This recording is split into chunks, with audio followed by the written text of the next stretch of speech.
ഉന്നതമായ ഒരു പ്രായം, ഏറ്റവും ഉന്നതനായ ഒരു പ്രവാചകൻ. അല്ലാഹു സുബ്ഹാനഹു വ തആല ഖലീൽ, ഏറ്റവും അടുത്ത ചങ്ങാതി എന്ന പേര് കൊടുത്ത ഒരു പ്രവാചകൻ. ആ പ്രവാചകന്റെ ദുആണ് വലാ തുഖ്സിനി യൗമ യുബ്അസൂൻ.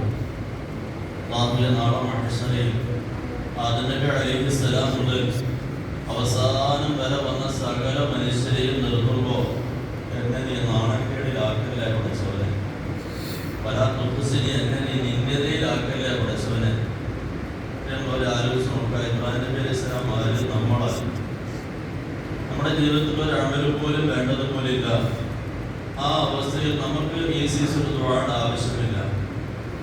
ഇബ്രാഹിം നബി അലൈഹി സ്വലാമിന്റെ കാര്യത്തിൽ നരകം എന്ന് പറയുന്ന ഒരു വസ്തു കാണേണ്ട ആവശ്യം പോലുമില്ല. കാരണം ഉന്നതരായ പ്രവാചകന്മാരിൽ പെട്ട ഒരു വ്യക്തിയാണ്.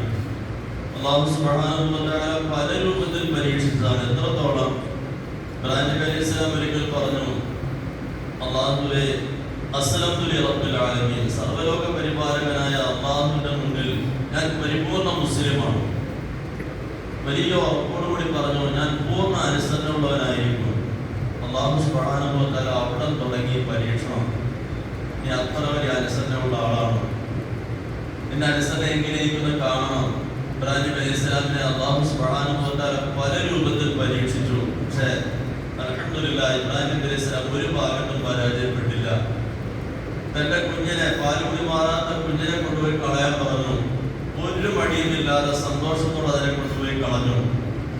അത് കഴിഞ്ഞിട്ട് അതേ കുഞ്ഞ് 7 വയസ്സായപ്പോൾ കൊണ്ടുപോയി അറക്കാൻ പറഞ്ഞു. ആ സമയത്തും ഒരു മടിയുമില്ലാതെ ആ കുഞ്ഞിനെ അറക്കാൻ തയ്യാറായി. അങ്ങനെയുള്ള ഇബ്രാഹിം നബി അലൈഹി സ്വലാം.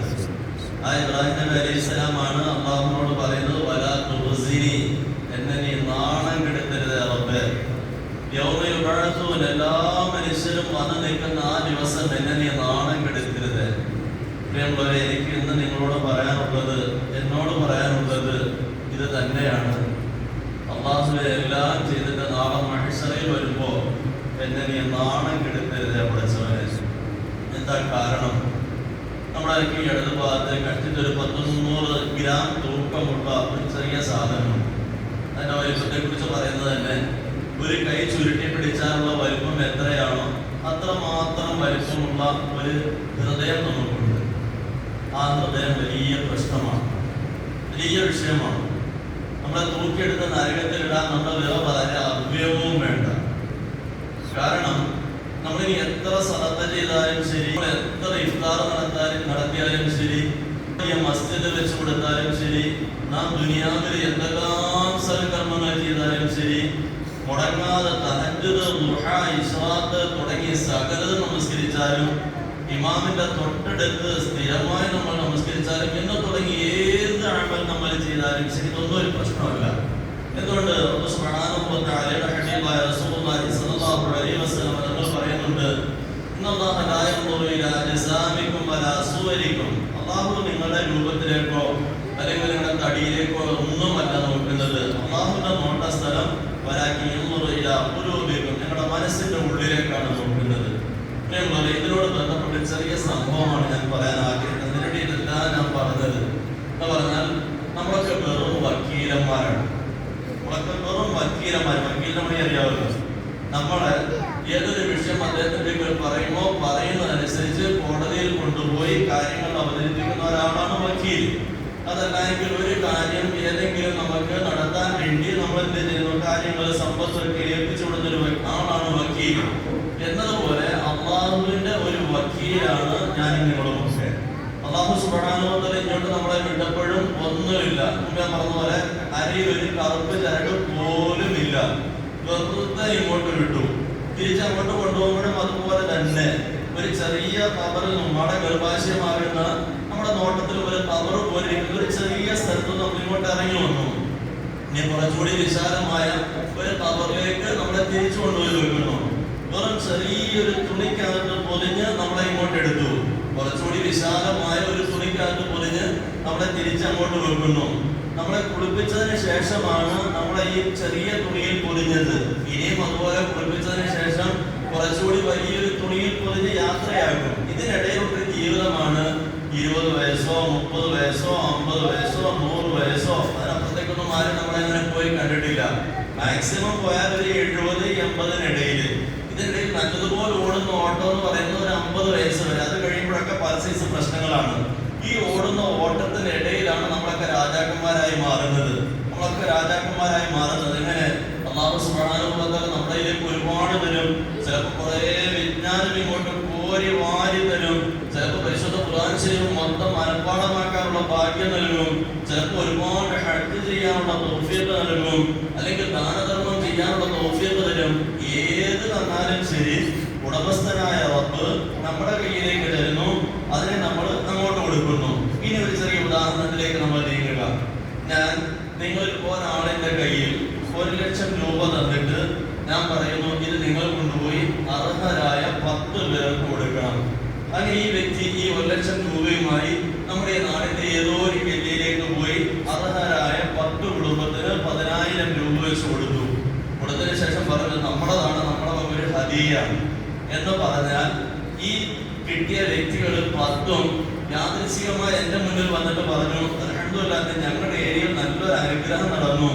ഇന്ന ആള് നമ്മുടെ അടുക്കൽ വന്നിട്ട് അദ്ദേഹത്തിന്റെ വകയായി 10,000 രൂപ ഞങ്ങൾ 10 പേർക്ക് നൽകി. ആരോടാ പറയുന്നത്? കൊടുത്തുവിട്ട എന്നോട്. എന്റെ അവസ്ഥ എങ്ങനെയാകും? ലോക്കൽ മനസ്സൊരു നമ്മൾ ചിന്തിക്കുക. എന്റെ അവസ്ഥ എന്താ? ഞാൻ അങ്ങോട്ട് കൊടുത്തു വിട്ടു. അതിനകത്ത് അവൻ ഇന്ന് അഡ്രസ് എടുക്കുന്നു. അവൻ ഇത്ര ഞെളിഞ്ഞവനായോ? എങ്കിൽ ഇതേപോലെ തന്നല്ലേ രാജാതിരാജനായ റബ്ബ് സുബ്ഹാനഹു വ തആല എന്റെ കയ്യിലേക്ക് അവൻ തന്ന ബുദ്ധി കൊണ്ട്, അവൻ തന്ന കൈ കൊണ്ട്, അവൻ തന്ന ചിന്ത കൊണ്ട്, അവൻ തന്ന നാക്കുകൊണ്ട്, അവൻ തന്ന എന്തൊക്കെയോ ഹിക്മത്ത് കൊണ്ട് നാം എന്തൊക്കെയോ ഒന്ന് ചെയ്തിട്ട് അത് മുഴുവൻ ഞാനാടാ ചെയ്തത് എന്ന് പറഞ്ഞാൽ നമ്മുടെ അവസ്ഥ എന്താകും? ഇതല്ലേ പറഞ്ഞ നമ്മുടെ ഈ കൽബിന്റെ അവസ്ഥ ഒരു വലിയ പ്രശ്നമാണ്. ഇങ്ങനെ മറിച്ച് നമ്മൾ പറഞ്ഞ ഒരു പ്രശ്നമല്ല. പക്ഷെ എന്ത് ചെയ്യരുത്? തറയിൽ നിന്ന് 1 ഇഞ്ച് പോലും പൊങ്ങരുത്. നമ്മൾ സുബ്ഹിൽ ഓതിയ 2ാമത്തെ റക്അത്തിൽ ഫത്ഹ സൂറത്തിന്റെ അവസാനം പറഞ്ഞ അങ്ങനല്ലേ, അല്ലാഹു തന്ന നിഅമത്ത് നീ പറഞ്ഞു, യാതൊരു വിഷമവുമില്ല. പക്ഷെ എന്ത് ചെയ്യരുത്? ഈ ഇരിക്കുന്ന സാധനം അവിടെ നിന്ന് അനങ്ങരുത്. ഈ ഇരിക്കുന്ന സാധനം പെട്ടെന്ന് കയറി ചാർജ് ചെയ്യും. ഇതൊക്കെ അങ്ങോട്ട് കേൾക്കുമ്പോ അങ്ങനെ ഞാനാണ് അത് ചെയ്തത്, ഞാനാണ് ഇത് ചെയ്തത്, എന്റെ പേര് എല്ലാ ഭാഗത്തും കൊത്തി വെക്കണം. ഞാൻ അങ്ങനെയുള്ള പരിസര ആൾക്കാര് മലപ്പുറം ഭാഗത്തൊക്കെ ചെന്ന് കഴിഞ്ഞാൽ നീ ജീവിച്ചിരിക്കുന്ന ഒരു മനുഷ്യരുണ്ട്, അല്ലാഹു അദ്ദേഹത്തിന് ഹിദായത്ത് നൽകി അനുഗ്രഹിക്കുമാറാകട്ടെ. കോടികളുടെ പള്ളി വെച്ച് കൊടുക്കും. ഒറ്റ കണ്ടീഷനേ ഉള്ളൂ, പള്ളിയുടെ ഫ്രണ്ട് ഭാഗത്ത് നല്ല ഗോൾഡൻ കളറിൽ അദ്ദേഹത്തിന്റെ പേര് എഴുതി വെക്കണം. അടുത്ത അമ്പലം വെച്ച് കൊടുക്കും.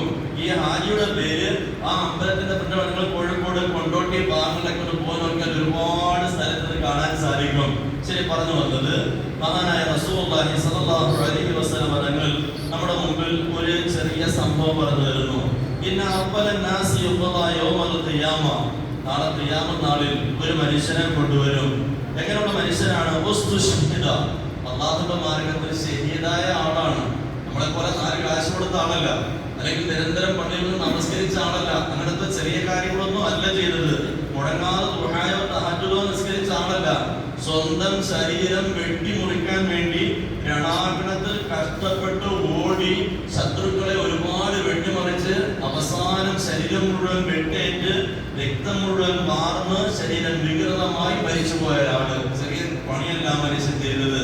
ആ മനുഷ്യനെ നാളെ മഹിശറിൽ കൊണ്ടുവരികയാണ്. മഹിശറിൽ കൊണ്ടുവന്നിട്ട് റബ്ബ് സുബ്ഹാനഹു വ തആല ആ മനുഷ്യന്റെ അടുക്കൽ പറയും, ഫഅറഫഹു നിഅമഹു, അല്ലാഹു ചെയ്തു കൊടുത്ത ഓരോ നിഅമത്തിനെ കുറിച്ചും പറയും. നിനക്ക് ഞാൻ നല്ലൊരു മനസ്സ് നൽകിയില്ലേ രണാങ്കണത്തിലേക്ക് ഓടി വരാൻ? അതെ, തന്നു റബ്ബേ. നിനക്ക് നല്ല ആരോഗ്യം ഞാൻ തന്നില്ലേ യുദ്ധം ചെയ്യാൻ? തന്നു റബ്ബേ. അല്ലാഹു അതിനുശേഷം വീണ്ടും റബ്ബ് സുബ്ഹാനഹു വ തആല പറയും, നിനക്കൊരു ശത്രുക്കളെ തന്നില്ലേ? വളരെ ശക്തന്മാർ തന്നു. എല്ലാത്തിനും ഞാൻ നിനക്ക് വേണ്ടി വെട്ടിമറിച്ചു റബ്ബേ. അവസാനം നിനക്ക് ഷഹീദാക്കാനുള്ള ഭാഗ്യം നൽകിയില്ലേ? അതും എനിക്ക് തന്നു റബ്ബേ. ഇങ്ങനെ എല്ലാ നിഅമത്തിനെയും അല്ലാഹു നമുക്ക് എടുത്തു പറയുന്നു. ഇതെല്ലാം അവൻ സമ്മതിക്കുന്നു. അവസാനം റബ്ബ് ചോദിക്കുന്നു, ഫമാ അമിൽത ഫീഹാ, ഇത്രയൊക്കെ ചാൻസ് തന്നിട്ട് അതുകൊണ്ട് നീ എന്ത് അമലാ ചെയ്തത്? അഥവാ സ്വർഗം നീ നേടിയോ, അതല്ല നീ നരകത്തിലേക്കാണോ ആ അമലിലൂടെ ചാടാൻ പോയത്? അല്ലാഹു നൽകിയ തൗഫീഖാണ് ഈ പറഞ്ഞ കാര്യങ്ങളെല്ലാം. രണാങ്കണത്തിലേക്ക് വരാനുള്ളത്, അതുള്ള മനസ്സ് കിട്ടിയത്, ശത്രുക്കളെ മുന്നിൽ കൊടുത്തത്, അവരെ വെട്ടിപ്പറിക്കാനുള്ള ആഫിയത്ത് കൊടുത്തത്, ഇതെല്ലാം തന്നു. അവസാനം അല്ലാഹുവിന്റെ ചോദ്യമാണ്, ഇതുകൊണ്ട് നീ എന്ത് അമൽ ചെയ്തു? അതുവഴി നീ സ്വർഗത്തിലേക്ക് പോയോ, അതേ രണാങ്കണത്തിലൂടെ നീ അങ്ങ് മനുഷ്യൻ പറയുന്നു, ഇല്ല റബ്ബേ, ഞാൻ നരകത്തിന്റെ ഭാഗത്തേക്കൊന്നും പോയിട്ടില്ല. ഞാൻ ഷഹീദാകുന്നത് വരെ രണാങ്കണത്തിൽ നിന്ന് പിന്മാറാൻ യുദ്ധം ചെയ്തവനാണ്. അത്രയും വലിയ കാര്യമല്ല ഞാൻ ചെയ്തത്. ആ സമയത്ത് അല്ലാഹു സുബ്ഹാനഹു വ തആല അവനോട് പറയുന്നു, ഇല്ല കസബത, നീ പറഞ്ഞത് കള്ളമാണ്. നീ രണാങ്കണത്തിൽ യുദ്ധം ചെയ്ത് ഷഹീദാണെന്ന് പറയാൻ വേണ്ടിയായിരുന്നു, അല്ലാതെ എനിക്ക് വേണ്ടിയല്ല. ഏതുപോലെ അലി റളിയല്ലാഹു അൻഹു ഒരു രണാങ്കണത്തിൽ ഏറ്റവും വലിയ ധിക്കാരിയായ ഒരു മനുഷ്യനെ ആര് വിചാരിച്ചിട്ടും കൊല്ലാനൊക്കുന്നില്ല. ആ മനുഷ്യനെ അലി റളിയല്ലാഹു അൻഹു തന്റെ ആയുധമൊക്കെ മാറ്റി വെച്ചിട്ട് ഞാൻ കൈകൊണ്ട് അവനെ ഒതുക്കുമെന്നുള്ള നിശ്ചയദാർഢ്യത്തിൽ ചാടി ഇറങ്ങിയിട്ട് ആ ശത്രുവിനെ കീഴ്പ്പെടുത്തുന്നു. അവന്റെ ആയുധം അവന്റെ ശരീരത്തിൽ പൂർണ്ണമായി മാറ്റി അവന്റെ നെഞ്ചിൽ കയറി ഇരുന്നിട്ട് അവസാനം അലി റളിയല്ലാഹു അൻഹു ആയുധമെടുത്തു. എന്തിന്? അവന്റെ നെഞ്ചിലേക്ക് കുത്തി ഇറക്കാൻ. കാരണം ഇസ്ലാമിന്റെ ഏറ്റവും വലിയ ശത്രുവാണ്. അവന്റെ കഴുത്തിൽ വല്ലാതൊരു ഞെരുക്കി പിടിപിടിക്കുമ്പോ ഈ ശത്രു അവനെ കൊണ്ട് ചെയ്യാവുന്ന അവസാനത്തെ പണി ചെയ്തു. അതെന്താ? ഇനി ഒന്നും എനിക്ക് ചെയ്യാനൊക്കില്ല, അടുത്ത സെക്കൻഡ് ഞാൻ മരിക്കുകയാണ്. കാർക്കിച്ച് അലി റളിയല്ലാഹു അൻഹു മുഖത്തേക്ക് ഒരു തുപ്പ് തുപ്പി. ആ തുപ്പിയ സമയത്ത് അലി റളിയല്ലാഹു അൻഹുവിന്റെ കഴുത്തിൽ വല്ലാതൊന്നും മുറുക്കി അലി റളിയല്ലാഹു അൻഹു ഓട്ടന്റെ അവിടെ നിന്ന് എഴുന്നേറ്റ് ചാടുകയാണ്. അവനെ കൊല്ലുന്നില്ല. അവൻ പെട്ടെന്ന് ഞെട്ടിത്തരിച്ചിരിക്കുന്നു. എന്റെ അവസാന സമയത്ത് അലി മാറിയത്, അലി നിനക്ക് എന്ത് പറ്റിപ്പോയി? എന്നെ കൊല്ലാനല്ലേ ഇത്രയും ത്യാഗം സഹിച്ചത്? ആ സമയത്ത് അലി റളിയല്ലാഹു അൻഹു പറയുന്നൊരു വാക്കുണ്ട്, ഞാൻ ആയുധം മാറ്റിവെച്ച് നിന്നെ ഇങ്ങനെ മൽപിടുത്തത്തിലൂടെ കീഴ്പ്പെടുത്തി, നിന്റെ ആയുധം നിന്റെ കയ്യിൽ നിന്ന് എന്റെ ഹിക്മത്തിലൂടെ ഞാൻ തട്ടി മാറ്റി, നിന്നെ തറയിലാക്കി നിന്റെ കഴുത്തിൽ അവസാനം പിടിച്ചിട്ട് നിന്റെ നെഞ്ചിലേക്ക് എന്റെ വാള് കുത്തി ഇറക്കാൻ പോയപ്പോ എന്റെ പിടി മുറുകിയപ്പോ നീ അവസാനിച്ച തുപ്പലില്ലേ, ആ തുപ്പിയ സമയത്ത് എന്റെ കൈ ഒന്നുകൂടി മുറുകിയില്ലേ, ആ മുറിയത് എനിക്ക് വേണ്ടിയാ. നീ എന്നെ തുപ്പിയോ എങ്കിൽ നിന്നെ നീ വിടില്ല എന്നുള്ള നിലയിൽ ആ ഒരു മുറുക്കിയത് എന്റെ റബ്ബിന്റെ പൊരുത്തത്തിനല്ല, അത് എന്റെ നഫ്സിന്റെ മേൽ നിന്നെ തുപ്പിയതിലുള്ള പക കൊണ്ട് ഞാൻ ചെയ്തു പോയതാണ്. ഇനി നിന്നെ ഞാൻ കൊന്നിട്ട് എന്നെ പടച്ചോണ്ടിരിക്കുന്ന ഒരു പുണ്യം കിട്ടാൻ പോകുന്നില്ല, അതുകൊണ്ട് ഞാൻ നിന്നെ വിട്ടതാണെന്ന് പറയുമ്പോ ആ മനുഷ്യൻ പറഞ്ഞൊരു വാക്കുണ്ട്, അശ്ഹദു അല്ലാ ഇലാഹ ഇല്ലല്ലാഹ് വ അശ്ഹദു അന്ന മുഹമ്മദൻ റസൂലുള്ളാഹ്. ഈ ഖൽബിനെ സൂക്ഷിക്കണേ, ഈ ഖൽബിനെ സൂക്ഷിക്കണേ. നമ്മൾ ഒരുപാട് നന്മകൾ ചെയ്യുന്നുണ്ട്. ഈ നന്മകളൊക്കെ ഇൻഷാ അല്ലാഹ് നമുക്ക് ആഖിറത്തിൽ കിട്ടണം.